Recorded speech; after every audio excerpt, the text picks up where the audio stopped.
Happy New Year, Bears fans all over. How about them Bears? I mean, whew, what a new year. I mean, so much is going right now for this team. It feels great. This is the most excited that I've been as a fan since the 2018 season. I mean, things are definitely trending in the right direction. Let's start with a couple things that are currently on my mind. Justin Fields. That, in my opinion, was probably the most complete game he's ever played as a Bear. The guy was a magician on Sunday. Several plays, escaping the pocket. We all know that one play in the third quarter. I mean, ridiculous. That is one bad man. I don't know if many other guys can make that type of play. Maybe Lamar Jackson. I'm not really sure, but Justin Fields was sensational. It wasn't just his legs though. I mean, Justin's arm. I mean, he was making some tight window passes, especially that first touchdown of the game, that corner route to DJ Moore in the back of the end zone as the snow trickled down on the lakefront here in Chicago. I mean, that was beautiful. I mean, if Justin plays like that week in and week out, how can the Bears move on from him? This kid has talent. We've seen it. We have seen it. It's up to this Bears front office this offseason to do their due diligence, to get the very best possible guy to just squeak and just inch out every little bit of talent that Fields has to mold him into a franchise quarterback that we all envision him being in this city. He was making throws on Sunday that we've all been dying to watch him throw throughout the course of his tenure here with the Bears. He accounted for over 300 yards. I mean, the guy literally is cementing himself as the dude here. Like, he's making it so difficult to move on. And if he continues this type of play and he goes to Lambeau next week and beats Green Bay, a team that the Bears haven't beat since 2015, up in Lambeau Field on the road, it's going to make it really, really hard to move on from Mr. Fields. Sunday was just another example at how special number one can be. And again, the Bears have to do their due diligence this offseason. They have to. So on Saturday, this past weekend, a report came out from NFL Network's Ian Rapoport that Matt Eberflus is expected to return as the Bears head coach in 2024, despite his recent struggles at the position. Rapoport quoted that he would be very surprised if Eberflus wasn't back as the Bears head coach, that this team appears to be heading in the right direction, and that he hears nothing but positive vibes from Chicago. And all that is great, Mr. Rapoport, but let's not forget, at the end of the day, that under Matt Eberflus, this Bears team lost 14 games in a row. They started this season 0-4, and he's only won 10 games as head coach of the Bears. He's 10-23 overall in these last two seasons. There's been moments where he goes up to the podium. It's just bizarre. It's awkward. It's a bunch of mumbo-jumbo coach talk. Many people still don't believe that Eberflus deserves this role, deserves this title, including myself. The Bears have been trending in the right direction, and let's talk about some of those numbers. So since week 11, this Bears defense has forced 11 turnovers. So that's first overall out of any team in the NFL during that span. The Bears moved up to 7th total overall in DVOA since week 9 when Montez Sweat joined the team. The only other teams better than the Bears since that time period, the Baltimore Ravens, the Cleveland Browns, and the San Francisco 49ers on defense for total DVOA.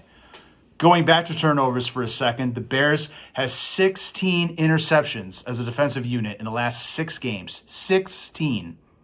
Not making that up.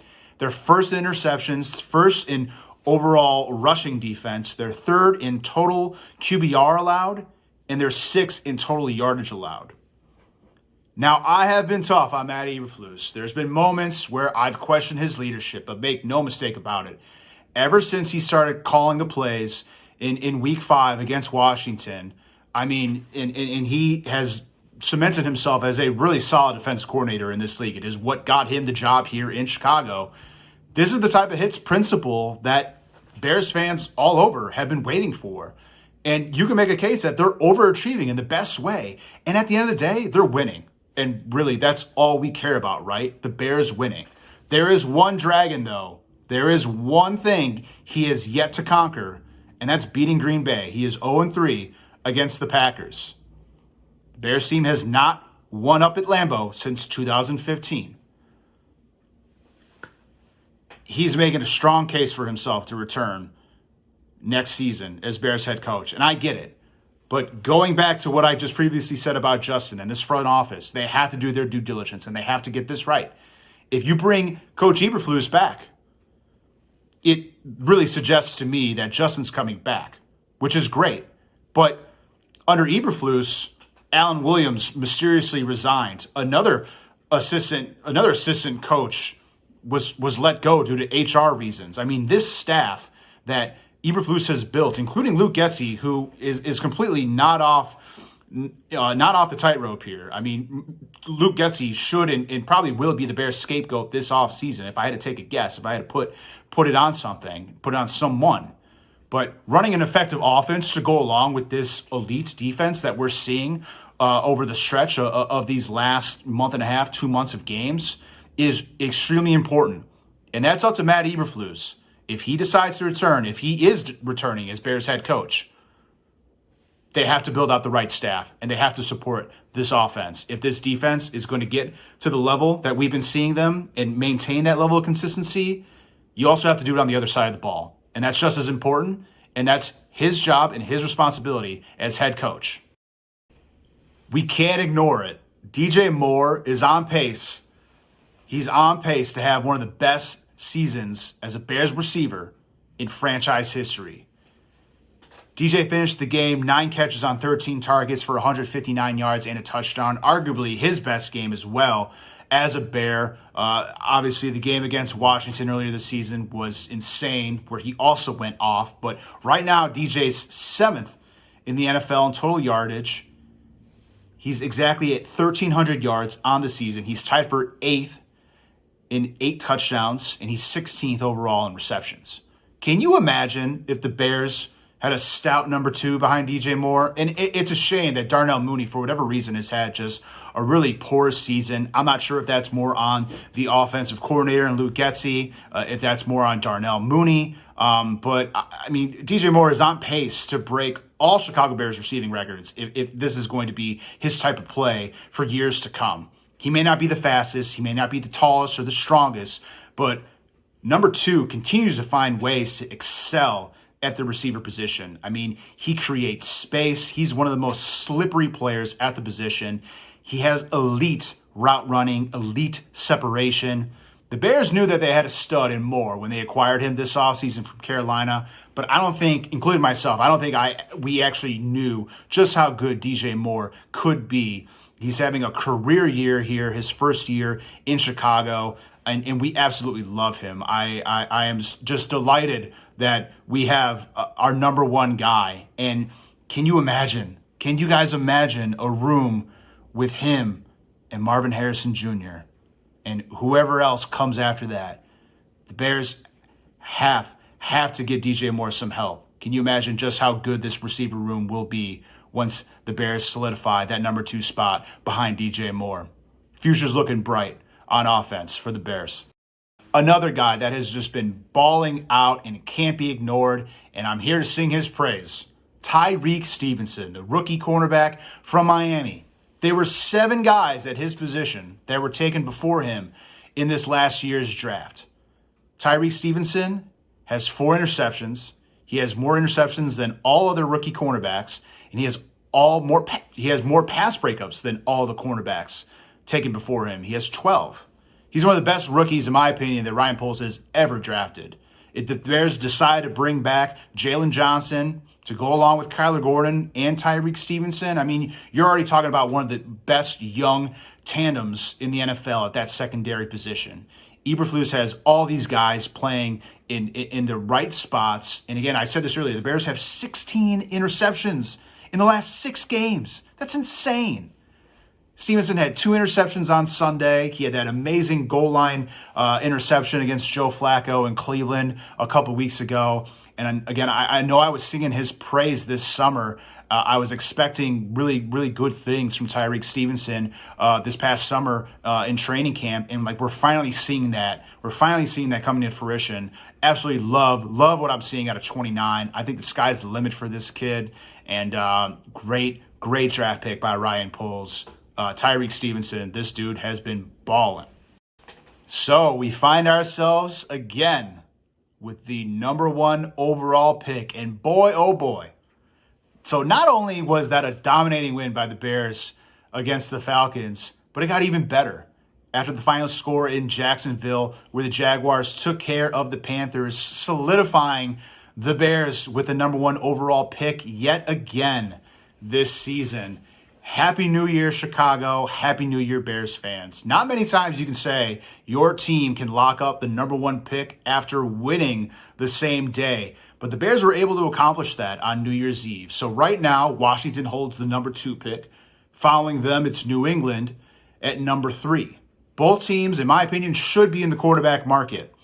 Are the Pats really going to roll with Bailey Zappi? Is Washington really set on Sam Howell? Could the Bears move back to number 3 and take Marvin Harrison Jr. there? Could they flop that pick with Washington and grab a haul and maybe potentially grab their first round draft pick next season as well? A pick in next year's draft, and just keep flipping that pick for years to come. Again, most Bears fans can only dream of Marvin Harrison Jr. in a Bears uniform to go alongside DJ Moore. That is my guy. That is the dude. That is the number 1 prospect on my board. Will the Bears go that route? Will the Bears keep the number 1 pick? Will they shock everybody and actually take Caleb Williams and move on from Justin? There is a scenario where the Bears draft a quarterback and keep Justin. They don't necessarily have to trade Justin. Ryan Poles and this front office find themselves in an amazing position once again. They're top 10 in overall salary cap space. They're sitting on a wealth of assets, just so many riches that they can use this offseason. And in my opinion, the Bears certainly got to move on from that number 1 pick. They cannot sit there. They have to flip this pick. What will they do, though? What will they do? I mean, that is the biggest question. We're going to be talking about this for months on end. But what a unique position that this team finds themselves in again this season. Back-to-back number 1 overall picks. It's a great day to be a Bears fan. Again, this is probably the most excited I've been as a fan of this team since 2018. This is an ascending team on the rise. Everyone is taking notice to what the Bears are doing right now. And we should be having a different conversation without the fourth quarter collapse against Denver, against Cleveland, against Detroit. We could be having a very different conversation about this Bears team playing in a wild card game next week if those things didn't happen. There is plenty of talent on this roster. I've been hammering that point for weeks, for months now. There is talent on this roster. We have seen this roster jump from where it was last year with 3 wins to where it is now at 7-9. It took some time, but finally Ryan Poles and Matt Eberflus, they've been able to show and showcase this talent that this Bears team has. And again, I will give credit to Matt Eberflus because he started with probably the hottest seat in the NFL at head coach, starting out at 3-7, but since then has turned it around. The Bears are 4-2 since then. They've won 5 in a row at Soldier Field. If Ian Rapoport's report about Eberflus coming back in 2024 as Bears head coach is correct, I don't see a scenario where Justin Fields doesn't come back as well. You're meaning to tell me that you're going to roll with your defensive-minded head coach and then pair him with a brand new offensive coordinator with a rookie quarterback. It just logically doesn't make sense. You continue to build off what you currently have with Justin Fields. Yes, you get him a new offensive coordinator. This will be one of the several new coordinators that Justin has had in his career with the Bears, but it just doesn't make a whole lot of sense to move on from Justin if Eberflus is coming back. It makes more sense for Eberflus to go and Justin to stay, and to pair Justin with an offensive head coach. It can't be ignored as well that the Bears fans at Soldier Field were raining down cheers of "We want Fields, we want Fields." And again, I've been telling my friends, I've been telling family, everyone that's Bears fans, to mentally prepare themselves for a scenario where they do move on from Justin. The NFL is a business. I would understand why the Bears would make that move. And the smart decision is to, take a quarterback, put him on that rookie contract, and restart the clock. But the Bears find themselves in such a unique position right now, and in something that I don't think many of us were expecting months ago. The pieces are in place.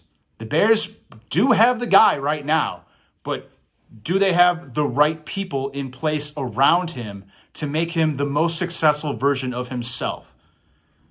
Can Justin Fields continue to stack games? Bottom line, no matter what the Bears do, Ryan Poles has to get this offseason right. This is the most important offseason in Bears franchise history. Whatever way he decides, this franchise has been riddled with bad coaching hires, questionable moves, and overall just lack of developing at the quarterback position. The Bears already might have their guy on this team. It's up to the front office to get the very best out of Justin if they decide to stick with him. But first, before we get into all the offseason speculation, I want to see one thing. I want to see this Bears team play spoiler up at Lambeau next week, very similar to what the Detroit Lions did last season. They didn't have much to play for, but they found themselves in a position to outplay Green Bay and play spoiler and keep the Packers out of the playoffs. Can they go on the road and beat their bitter rivals, the same rivals that have embarrassed this franchise for about a decade and a half now? I'm sure a lot of players in that locker room have had this game circled on this calendar. This team is on the rise. Can they continue where they're heading? Can they finish out this season on a high note and send Bears fans into the offseason clamoring and just overjoyed with hype and anticipation? The future is so bright for this team. But can they finish out on a high note? We're about to find out. Happy New Year, Bears fans. Thank you guys so much for tuning in, and be well. And don't forget to bear down. Thank you guys. A team that is known as the Bears. The Bears.